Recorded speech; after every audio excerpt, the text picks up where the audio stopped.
Hi, welcome to my channel. आशा करती हूँ आप सब ठीक होंगे। आज मैं एक्सप्लेन करने वाली हूँ मेरी ही एक स्टोरी, जिसके 2 पार्ट मैंने पहले ही अपलोड कर दिए है, जिसका नाम है द ट्रेन कंपार्टमेंट पार्ट 3। चलिए शुरू करते हैं। उस लड़की के जवाब के बाद उस लड़के ने कहा, आप क्या सोचते हैं? लड़की ने पूछा, किस बारे में क्या सोचती हो? क्या आपको लगता है एक अजनबी से बात करना सही भी है? लड़की ने कहा, क्या गलत है इसमें? सब कुछ तो सही है और मुझे लगता है आप भी सही हो, है ना? क्यों? लड़के ने मुस्कुराकर कहा, आपको ऐसा क्यों लगता है कि मैं अच्छी हूँ? मैं बुरा भी तो हो सकती हूँ। लड़की ने मुस्कुराया और फिर कहा, बुरा?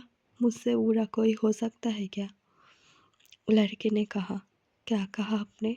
कुछ नहीं, आपको सोचने की ज़रूरत नहीं है। वैसे हम एक दूसरे को नाम से बुला सकते हैं, है ना अनिल? लड़के ने कहा, हाँ माया जी। लेकिन लड़की ने कहा, मैं तुम्हें तुम कह के बुला रही हो, तुम हाँ मुझे आप कह के क्यों बुला रहे हो? लड़के ने कहा, मैं इसमें कंफर्टेबल हूँ। लड़की ने फिर कुछ नहीं कहा। थोड़ी देर बाद स्टेशन आके रुक गया और वहाँ से लड़की ने 2 कप चाय ऑर्डर करी। चाय लेने के बाद लड़के ने जब पैसे देने की बारी आई, लड़के ने कहा, मैं दे देती हूँ। लड़की ने मुस्कुराकर कहा, ट्रीट मेरी है, मुझे जानना आपको है, आपको नहीं, तो ये मेरी तरफ से है, चलिए लीजिए। लड़के ने कुछ नहीं कहा। फिर ट्रेन अपनी गति से चलने लगा, धीरे धीरे, फिर तेज। लड़के ने कहा, क्या हुआ? आप यहाँ पे कुछ काम से जा रही थी क्या? लड़की ने कहा, नहीं, मैं तो रास्ते में ही उतर जाऊंगी। लड़के ने कहा, कौन से स्टेशन पे? लड़की ने कहा, स्टेशन का पता नहीं, जब मेरा काम पूरा हो जाएगा मैं तो उतर ही जाऊंगी। ट्रेन में रह के भी करूंगी क्या?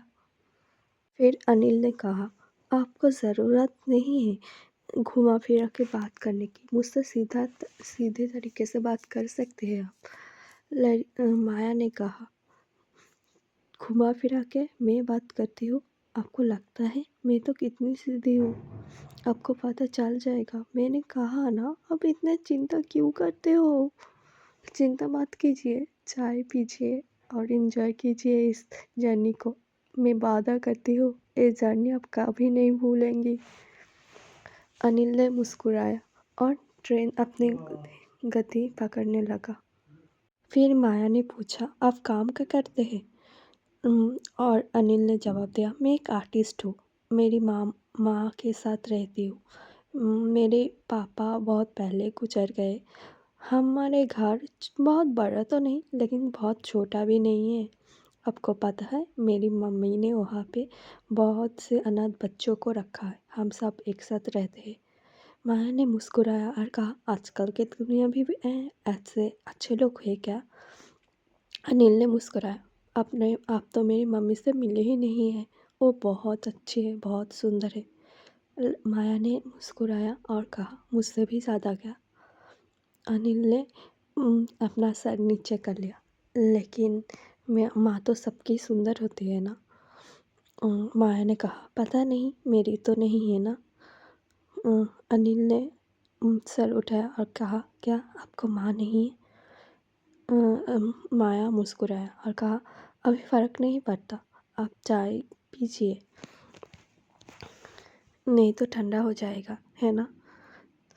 अनिल ने सर नोट किया और फिर ट्रेन अपनी गति पकड़ने लगा। अनिल ने कहा, देखो हमारे आसपास कितने लोग नहीं है ना, सिर्फ एक अंकल है और एक कुछ लोग, और कोई नहीं है। अनिल ने कहा, हाँ इस कंपार्टमेंट इतना भीड़ नहीं है, लेकिन बहुत अच्छा है ना भीड़ ना होना, हम आराम से जा सकते हैं। माया कहा, जो अच्छा है वो बुरा भी तो हो सकता है ना? अनिल ने कहा, मैंने समझा नहीं, तुम हमेशा इतने घुमा फिरा के बातें क्यों करती हो? मेरे सर के ऊपर से चला जा रही है। माया ने कहा, घुमा फिरा के, मैं तो नहीं करती, मैंने पहले भी कहा है। और मेरी हमेशा, मैंने तो तुमसे पहली बार बात की है ना। अनिल ने बोला, जैसे आपको साथ बात करके लगा मैं आपको जानती हूँ। माया फिर से देखा, कहा, अब मुझे तुम जान ही नहीं सकती। इस ट्रेन के बाद शायद थोड़ी बहुत जान लो, लेकिन इतनी भी नहीं। तुम बहुत सीधी हो, बहुत अच्छे हो, इसलिए मैंने तुमसे बात की। यहाँ पे बहुत से लोग हैं, भीड़ नहीं है, लेकिन ये लोगों में मेरी दिलचस्पी बिल्कुल भी नहीं है। मेरी दिलचस्पी आप तुम में है, क्योंकि तुम एक आर्टिस्ट हो ना। अनिल ने कहा, तुम्हें कैसे पता? मैंने तो बोला नहीं, चौंक के कहा। और माया ने फिर से मुस्कुराया, देखा और बोला, आपके पास एक कैनवास पेपर है ना, इसे देख के कोई भी समझ जाएगा। और आपके हाथों में जो कलर्स थोड़ी थोड़ी लगी है, ये भी। लेकिन आप इतने चौंका क्यों? थोड़ी आसपास नज़र घुमाइए, फिर बहुत कुछ देखने को मिलेगा, है ना? अनिल ने कहा, हाँ तो, लेकिन मैं मुझ में बहुत खुश हूँ, मुझे देखने की ज़रूरत नहीं है। माया ने फिर से कहा, ज़रूरत नहीं है, ज़रूरत पड़ना चाहिए। क्या पता कहाँ क्या हो जाए, है ना? किसी का कुछ भी भरोसा नहीं करना चाहिए। लेकिन तुमने मुझ पे भरोसा दिखाया, ये अच्छी बात है या फिर बुरी? अनिल ने कहा, मुझे नहीं पता, तुम बहुत कंफ्यूज करती हो। और इसी बातचीत के साथ ट्रेन आगे बढ़ने लगा। एक टनल में बहुत अंधेरा था। अनिल को थोड़ा सा डर तो लगा, लेकिन सामने माया बैठी थी, इसलिए वो कुछ नहीं कहा अपने बारे में, अपने डर के बारे में। और माया ने कहा, अंधेरे में 15 मिनट रुकेगा, ट्रेन लगेगा पार होने में। क्या तुम्हें लगता है तुम्हें डर नहीं लगेगा? अनिल ने कहा, नहीं, बिल्कुल भी नहीं, मैं ठीक हूँ, तुम्हें डर लगता है तो बोलो। माया ने कहा, डर और मुझे नहीं, बिल्कुल भी नहीं। चलिए फिर अंधेरी में देखते हैं। मानो कि कुछ गिरने की आवाज़ आई अनिल को। अनिल ने पूछा, माया आप यहाँ हो ना?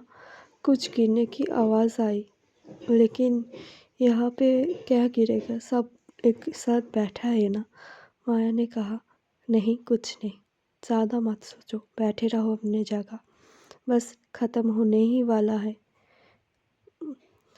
अनिल ने कहा, हाँ, थोड़ी देर में टनल ख़त्म हो जाएगा, फिर रोशनी आ जाएगी ना। माया ने नोट किया।